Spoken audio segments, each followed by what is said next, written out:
At Sierra, discover joyous deals on great gifts for everyone on your list. Like cozy slippers, ski gear, fishing poles, bikes, large kayaks, even larger canoes. Whew, which might lead to another discovery.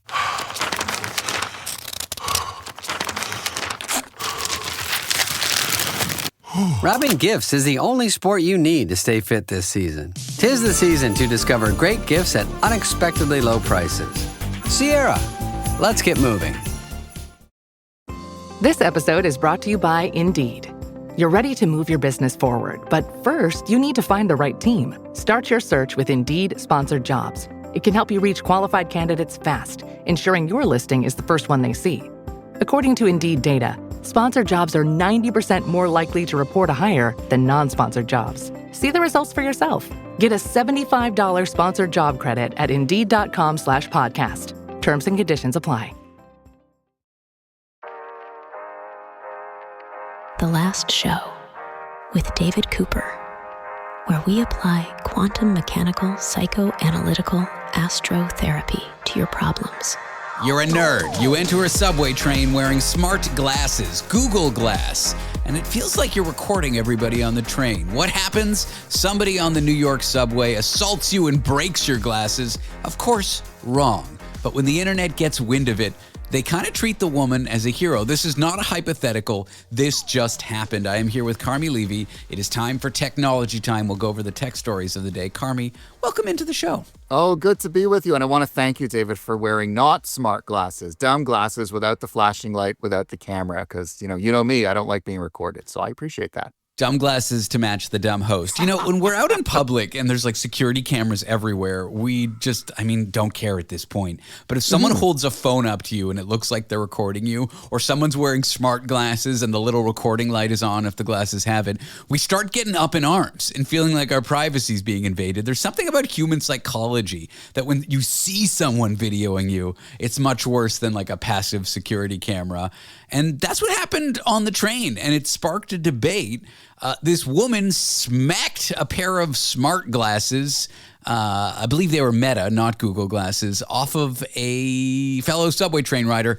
Yeah, the internet is very happy with her. I kind of get it, though, because I was in San Francisco when the first round of Google Glass got launched, and it was just like Google employees wearing them. This was back in 2013, 14, if memory serves me. Yeah, 13 or 14, if memory serves, but a little over 10 years ago. And bars were upset. There was all these viral tweets about it. Bars had signs saying no glass holes allowed. Keep in mind, I said glass, not something else for regulatory purposes. I did not just swear on the radio. I kind of get it. I don't like when people have smart technology pointed at me. Yeah, it's personal, and I think that it is disconcerting being on the receiving end of it. And I think smart glasses, it was bad enough with smartphones where people had to hold up their phones to record, whereas with smart glasses, it's even less obtrusive, but more. I don't know. It bugs me when someone looks straight at me and I can see those lights flashing on the glasses, knowing that they're recording. And when Google introduced Google Glass, it pushed the bounds of what is acceptable in public. And it sort of reminded us that technology sometimes takes us to uncomfortable places, and sometimes people don't behave in the best possible way. And that's why the term glass hole, easily my favorite tech term of all time, was coined. And here we are a little over a decade later now that Ray-Ban Meta glasses are becoming really popular, which are basically Google Glasses version 2. We're starting to see those behavioral, let's call them flies in the ointment, come to the fore again. And in this case, the guy, his name is Ethan. He's a TikToker. And so he posted this online, and he's the one. He said he was on the train, and she just walked up to him, took his glasses, snapped them in half, and he used the broken glasses now to keep recording her as he left the train. He posted the video online as a way of trying to get sympathy, but the internet being the internet, there are a lot of people who essentially called him Glasshole 2.0 and said, sorry, buddy, you're in the wrong here. What I find interesting about any kind of video online is that you don't know what happened before. Yeah, also it could be fake. It could be staged, yeah. Exactly, and it feels like it. And how many times have we seen videos that ended up being essentially very thinly veiled marketing campaigns? This could very well be that. But it is reigniting the debate, especially as these glasses become more popular over, what is acceptable behavior when I'm out and about, and should I be allowed to point them at people, and what can they do if they find themselves on the receiving end of someone recording without having been granted permission? This is new territory, and we'd better figure this out before we're all wearing these glasses, or we're gonna keep seeing more videos just like this one. I kind of feel the same way about Ring cameras. I mean, I'm in like an apartment building in New York. My old building, my neighbor had a Ring camera outside of their door, and you could really only see my apartment's door from their door. And I'm like, I felt like they were monitoring me, which is so wild because my building had cameras. There was a central security system. You could watch the front door camera all day, but because it was like the buildings and not associated with an individual, I think that's the thing. When you associate a recording with one person, or even worse, with eyes, it feels invasive. And so like these cameras, they're at the eye. They're really reminding you that you're being surveilled, and people don't take it well. And they don't. We're layering mass surveillance over public spaces. There's a Ring cam near my house, and it's sort of on the route that I use to walk my dog. That's mine. At carmicam.com, we track your movements and post them online. It's on my new website. I think you do, because every time I walk by this place, I hear a little alarm goes off, and it goes, "You're being recorded," as you walk past the house. And it is creepy, and I'm not anywhere near this. I'm on the sidewalk, yet I understand they want to keep their home secure, but at the same time, now there is a digital record of me in a public place that can be used in ways that may not necessarily be in my best interest, and I'm really not a fan of that. And we, at some point as a society, we got to figure this out, because we're seeing these cameras being installed literally everywhere, and the amount of footage, thanks to and with AI that analyzes it and creates patterns and insights into it, that can be used to harm people in ways we can't even begin to imagine. All right, well, let's move on to our next story. It really deals with my favorite verified, tested, official legal doctrine, finders keepers. Disclaimer, I am not a lawyer. I am not your lawyer, and this is not legal advice. But trademarks are so interesting because if you have a trademark, you got to kind of like use it. It's a use it or lose it situation is my legal understanding. Again, I am not a lawyer. And one really famous brand and trademark that has just been destroyed, in my opinion, by Elon Musk, boy does it stink, is Twitter. The site's been rebranded as X. And there's a company that wants to basically claim that the trademark is not being used. They want it, and they want to relaunch it. I doubt they'll be successful, but it's an interesting case study in what happens to these famous brands when no one's using them. Yeah, I find it fascinating. And also, same thing. Like, I'm not a lawyer. I don't even play one on TV, but I find this case absolutely fascinating because it kind of holds the door open for the return of perhaps, one of the most beloved brands in tech over the last 10, 15 years. So there's this startup company out of Virginia. It's called Operation Bluebird. One of the co-founders, in fact, is the former chief counsel of what used to be known as Twitter. So this is a guy with history and legacy. They have filed a petition with the U.S. Patent and Trademark Office.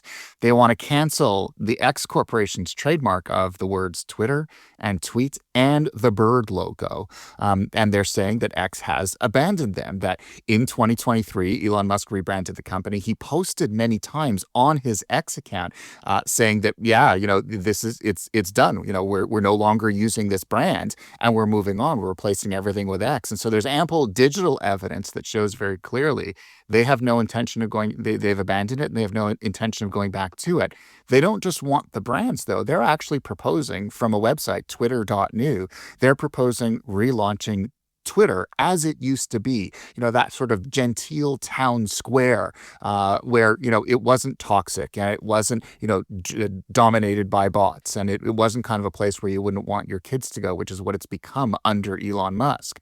And so they're saying that if they prevail, if they win, they want to create Twitter as it used to be. And I think that's what's getting people's attention, is that Elon Musk removed what made Twitter so valuable at the time, that sort of internet town square, and they want to go back to it using that original brand. They're saying that has currency with hundreds of millions of people, and that they would sign back up at scale if this service were made available again.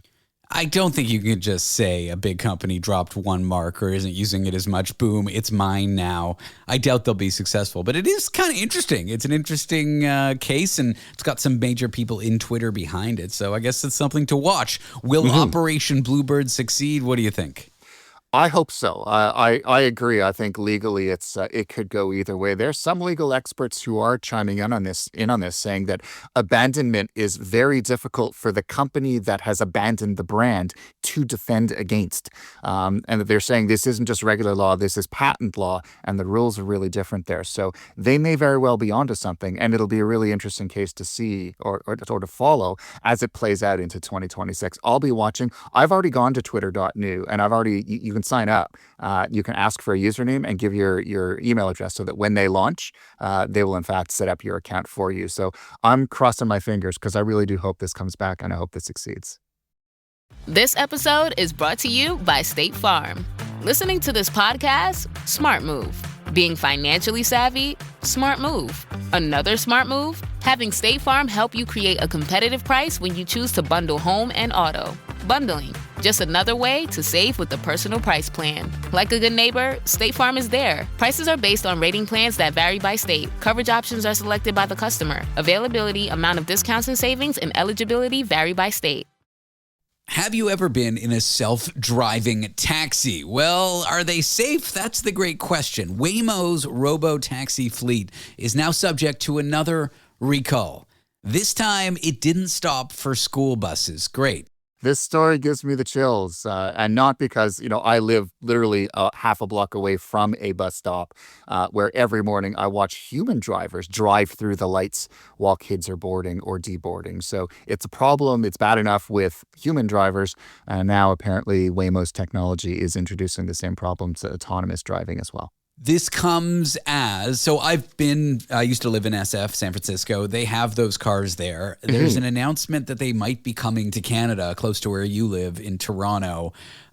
These two announcements happening around the same time, the fleet being recalled and then the city in talks to potentially bring them to the city. Are you surprised by this coincidence? Yeah, well, certainly not good timing for Waymo. You would think they wouldn't want a headline like that blaring as soon as they initiate discussions with City of Toronto officials to bring their vehicles to Toronto streets. Yeah, probably the worst timing ever or imaginable. But at the same time, I think it's a reminder this is imperfect technology, and that in this case, the data tells them they have a problem with recognizing school buses that are stopped with their red lights on and their signs kind of hanging out over the road. But we've seen similar problems with other autonomous technology. Tesla's, for example, while driving under full self-driving, driving into semi trucks, driving into emergency vehicles, and that was also a software problem resolved with a software update. So, it's easy to understand the technology, but when you're on the road, I can only imagine someone in Toronto walking their dog or just being out and about and wondering, is this thing going to stop before it gets to that bus, that stopped bus, or this pedestrian crossing? We owe it to ourselves to make sure that all of those bugs, all of those glitches are addressed as best as possible before we approve them being deployed on our roads. Now, I'm just going to play the devil's advocate here and try to speak in favor of these self-driving cars while acknowledging that I will not get in one. Not a prayer. I think they're stupid. I think they clog up the streets. Not a fan. The people in support of them will say, hey, how many drivers blare through a stopped school bus flashing light? The fraction of robocars that make the same mistake is probably less. On average, these things are safer. They make less mistakes. They still do make mistakes, but they make less mistakes. So I'm trying to silence the critics here, saying, oh, no, they're safe. It's just, less mistakes than regular drivers. Mm-hmm. What would you say to someone who made that argument? I mean, there's certainly something to be said for it. We're never going to have 100% safe autonomous vehicles, but there is the potential for them to be safer than human drivers. And unlike human drivers, they don't get distracted at the wheel. They don't flip through their Instagram feeds while they're driving the kids to school. They don't, they're not subject to things like fatigue. They don't drive drunk or under the influence of drugs. So the potential is certainly there, but the question is at the current level of development the technology good enough to avoid unnecessary accidents? And will it still be killing people? Because even if it's that one accident, that's the one that's going to get everybody's attention. And we owe it to ourselves to make sure that it is these major issues are at least addressed before we let them hit the road. And so long term, I think we're going to have to trust this, whether we like it or not. It's coming. But at the same time, in its current form, its current sort of state of development, I'm certainly not ready for prime time for a lot of places and potentially in Toronto as well. If I was a legislator for a city, I guess a council person, councilman, whatever, I would say, hey, fine, like maybe you can test them when the technology is ready, blah, blah, blah, blah, blah. But I would have an insane fee schedule for infractions, right? Because there's no one to blame when a Waymo car like busts through a stop sign or busts through a flashing crosswalk. If I do it driving, I get a ticket, maybe a big ticket. These companies are only going to listen if they pay where their wallet is. So like each infraction should be like $1 million. They're so prohibitively high that they can barely afford one or two and then fix it. I think that's for me the kind of the best approach here, because there's got to be an accountability structure for things that go wrong with these robo-taxis and autonomous vehicles in general. And it's got to be a little different than the way we conceptualize it when there's a person behind the wheel. You raise a really good point, because half of the battle is developing the technology to make it as safe as possible. The other half is making sure that the infrastructure around it is ready for it, so that our traffic signals updated to incorporate autonomy. Do we have rules of the road, right? So are the police appropriately trained, and is the Highway Traffic Act, is that updated to incorporate autonomous vehicles into it? Are insurance companies, are they properly briefed, and are their policies being updated to incorporate autonomy and ensure that responsibility is assigned appropriately after an accident inevitably happens? Because right now, almost none of that is in place. And cities like Toronto are being asked, sure, just let these cars loose and we'll figure it out as we go along. No, we have to figure out those frameworks now before those cars hit the road, so that when those accidents do happen, we're all not just left holding the bag, and the companies that make this technology don't get away with it. They have to be held accountable in some way, because we know that accidents will happen. All right, let's go to our final story here. If you've got an account with literally any website, maybe it's Gmail, maybe it's Etsy, maybe it's anything, and it gets hacked, how do you get that account back? It's not always straightforward. And if they change the email address, or worse still, broke into your email address, how do you reset the password? Not straightforward. But something that people need to do and likely want to do after suffering a cyber attack. And Facebook and Instagram is going to roll out new tools to try to help people whose accounts have been hacked get them back. And spoiler, it uses AI. Wow, I already have no confidence in this technology. Yeah, they're calling it a centralized support hub, and they're going to build it into the Facebook and Instagram apps. And basically, it's a response to the fact that there are millions of people out there whose accounts have been taken over by scammers. And that's bad enough that it happens in the first place. But what's worse is when, after the account has been compromised, getting it back has proven to be impossible, because you can't just call up Facebook or Instagram and say, hey, my account was taken over. Hey, Mark, help me out here. That's right. Can you please hand it back to me? In many cases, you're directed toward a website, just like in their help section, and the guidance is useless. I get calls from strangers and friends alike regularly that this has happened to them, and getting their accounts back, in some cases it takes months, other cases years, and still other cases they have never gotten their accounts back. And it's bad enough if it's just a personal account. It's even worse if, for example, you're a small business and you're using Instagram as your main marketing tool. And there are a lot of small Canadian businesses that do this, and they are left out in the cold, and the company will not help them. So this hub will supposedly take all of those resources and put them into one place and make it easier to get your account recovered. It'll also include an AI assistant, which will walk you through the process and provide resources and hopefully help you better than their non-existent human customer support people, because they've all been fired.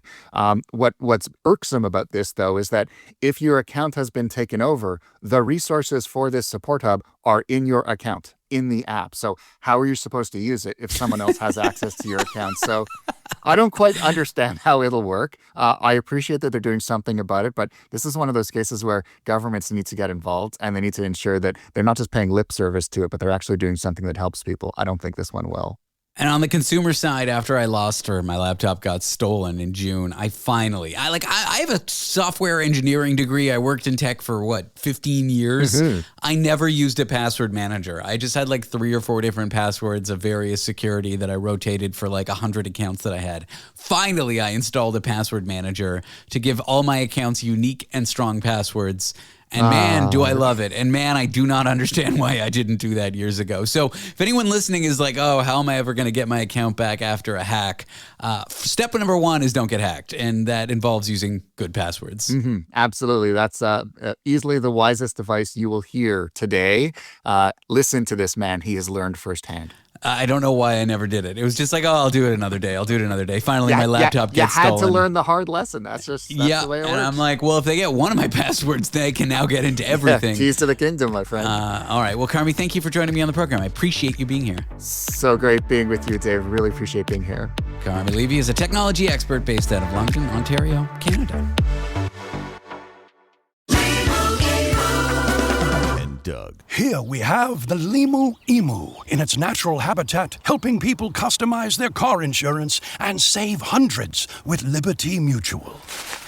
Fascinating. It's accompanied by his natural ally, Doug. Limu, is that guy with the binoculars watching us? Cut the camera. They see us. Only pay for what you need at libertymutual.com. Liberty, liberty, liberty, liberty. Savings vary. Underwritten by Liberty Mutual Insurance Company and affiliates. Excludes Massachusetts.